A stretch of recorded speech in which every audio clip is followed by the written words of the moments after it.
এ ভূমির ইতিহাসে তিনি এক আশ্চর্য অনুপম স্বাক্ষর, যার স্পর্শে বিমূর্ত অনুভূতিরা খুঁজে পেয়েছে নান্দনিক ভাষা। ভাস্কর নভেরা আহমেদ।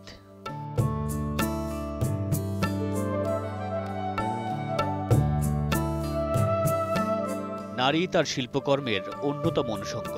নিশ্চুপ নয়, তার শিল্পে নারী বামময়। একই সঙ্গে সমাজ আর সংস্কৃতির রূপান্তরের প্রতিচ্ছবিও তার শিল্প।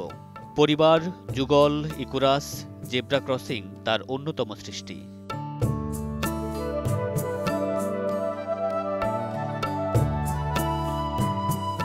১৯৫৬ সালে লন্ডন থেকে দেশে ফিরে শিল্পী হামিদুর রহমানের সঙ্গে মাতৃ প্রতিকৃতি ও আনন্দ সন্তানের সম্পর্ক উপজীব্য করে রূপ দেন কেন্দ্রীয় শহীদ মিনারের নকশা। কিন্তু ইতিহাসে হামিদুর রহমানের নাম থাকলেও বাদ পড়ে যায় নভেরা আহমেদ।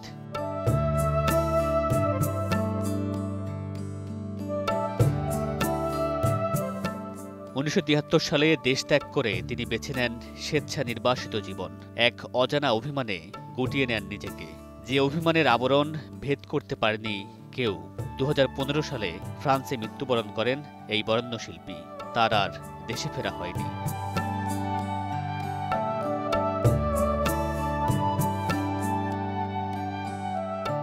আত্মবিস্মৃতির মাঝে ১৯৯৭ সালে বাংলাদেশ সরকার তাকে ২১শে পদকে ভূষিত করলেও গ্রহণ করেননি তিনি। তবে সম্প্রতি মরণোত্তর স্বাধীনতা পদকে ভূষিত হলেন এই শিল্পী। স্বীকৃতি পেল তার সংগ্রাম ও শিল্পের প্রতি নিবেদন।